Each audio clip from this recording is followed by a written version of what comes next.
If you want some FIFA 23 coins, please check out MMOXP.com. Their link is down in the description. They're fast, cheap and reliable, and if you use code Rema, you can get yourself a 5% discount. What's up guys, my name's Ash and welcome back to a brand new video. I just wanted to apologise for not uploading the past couple of days. I had to take a couple of days off because I wasn't feeling too well this week.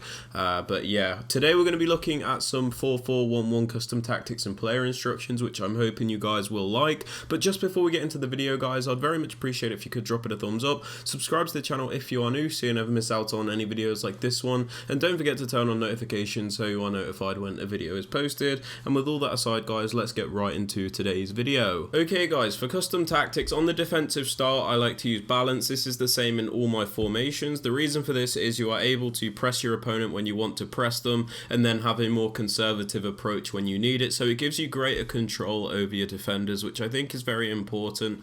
A lot of people like to use all these pressure tactics, but I'm not a fan. I think balanced is the best, especially if you want the most control. That being said, if you do want to use any sort of pressure tactics, go ahead, that's absolutely fine. Now moving on to the defensive width guys, I like to have this on 42. This is similar to a lot of my formations as well. The reason for this is 42 makes you defend like primarily in a narrow manner, but it also gives you that extra width when you do need to defend those wings as well, because if you look at the diagram bottom right hand corner, you can see a lot of my defenders are in a narrow shape, but if somebody was to play that ball down the wing, we would be able to get over to that space and cover it. So it enables you to defend primarily narrow, which is what the meta of this game is, but it does allow you to cover the wings if somebody does decide to go down there, so it is very, very good. Now for depth guys, I suggest having this like below 50. I have this on 48.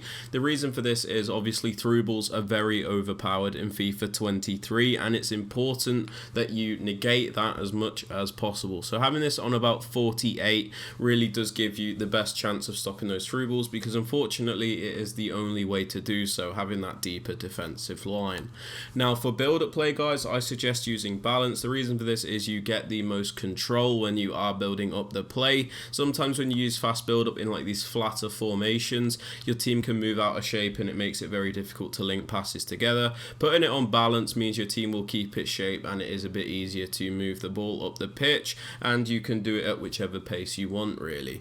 Now for chance creation guys, I do suggest direct passing. This is just an absolute must, especially on the next gen version of the game. The reason for this is if you look at the diagram in the bottom right hand corner of the screen, you will see it's the only option which makes your attackers move in a dynamic motion. You can see the white dots, which are your attackers. They actively move to penetrate the defensive line, which they don't do if you look at something like balance. They are very static, and that is just not good enough.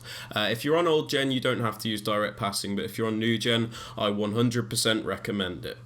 Now for attacking width guys, I suggest having this on about 51. The reason for this is the 4-4-1-1 is like a wider formation with the left mid and right mid, so we do want to utilize that as much as possible.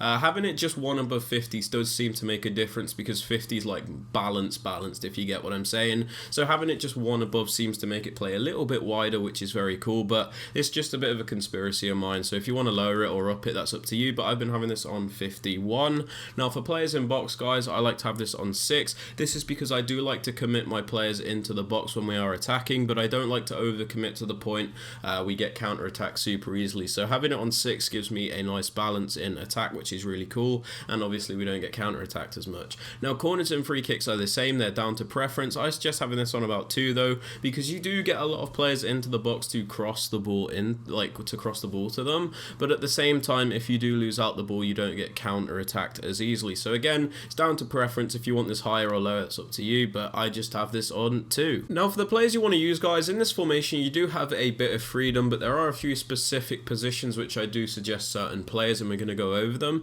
So in the striker position, I think it's important that you have a more well-rounded player, because you only have one striker in this formation. It is quite similar to the 4-4-2 in the setup of defense and midfield, but you're trading off a striker for another attacking playmaker, if that makes sense. So you do need a striker which is a bit more well-rounded to compensate for the fact there is only one of them. So I suggest going for a striker which can do a bit of everything. So I'm using Robbie Keane. He's got that 5-star weak foot, so he can shoot on either foot. He's got good dribbling, good passing, good pace, good shooting. Basically he can do a bit of everything. He can run in behind, he can hold up the play. So it's important to have a player like that, I think. But if you want to use a more specific striker, like an explosive player or a lengthy player, that's completely up to you, but I suggest going for a more well-rounded player.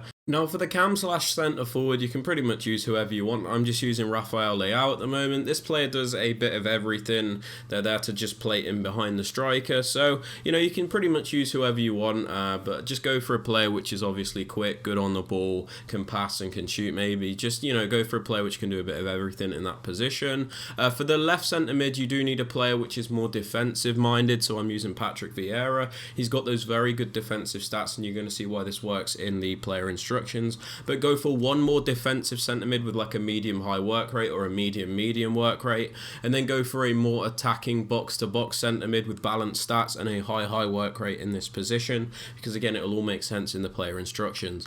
Now for the left mid and right mid, I suggest using more technical agile players which can run with the ball, they can cross, shoot, pass, again do a bit of everything, but primarily they need to be good on the ball and agile because they're your main playmakers in the formation. And if you can, an added bonus is getting a high work rate, because these players will attack and defend, and again you'll see why this works in the player instructions. Foden's a high, Chiesa is a high medium, so it's not like all that important if you have a high work rate. It's just an added bonus, guys.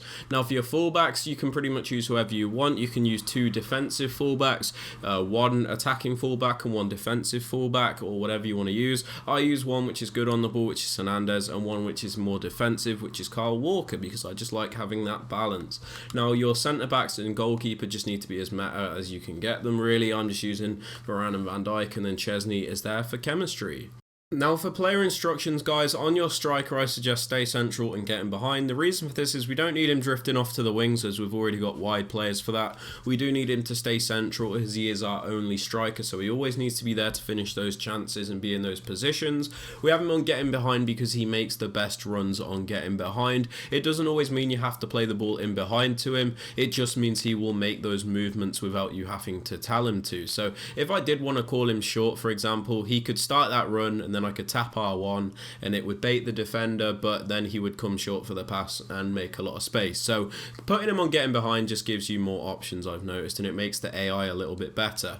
Now for the player in behind, the cam, centre forward, whatever you want to call it, I just leave him on stay forward. The reason for this is we don't really need him to defend, as that's not his job. He's there to be the main outlet behind the striker. He's there to play in the striker and really help create those chances. So having him on stay forward means he will always be in a useful position when you do have the ball. I leave him a balanced attack, mixed attack, whatever, because I don't really want him to stay in a specific position, because he's like the only centre forward cam. It's important that he has a bit more of a free roam role, because sometimes we might want him to have to go off to the left or to the right. Other times we might want him to be in the middle. Sometimes we might want him to get in behind. Other times we might want him to hold up the ball. So it's just nice to have that balance on this player, so I just have stay forward. Now for your more defensive centre mid, like I said, you want one defensive player and one more box-to-box player. On the defensive player, we have stay back while attacking, stay on the edge of the box for cross, and cover centre. The reason for this is we don't need this player to attack. It's not his job, so he's better off just staying back while we are attacking. We have stay on the edge of the box for cross, because let's say our team do commit into the box, we don't want this player to overcommit himself, because it would leave us vulnerable at the back. So having him on stay on the edge of the box for cross means if we do lose the ball, he is there to pick it up and, you know, keep the ball for us, really. And we also have him on cover centre because we don't need him to cover the wings. We've already got two wide players on each side for that. We need him to cover the central areas to cut off those passes through the middle. Now for your right centre mid, the more box-to-box player, I just suggest leaving everything on default and then putting him on cover centre, because again, we do want him to attack. We do sometimes want him to get into the box for cross, and we obviously want him to cover the central areas, because again, we've already got wide players to cover the wings. We don't need him to do that. We need him to congest the midfield with Vieira and really break up the play there. So cover centre on the more box-to-box player.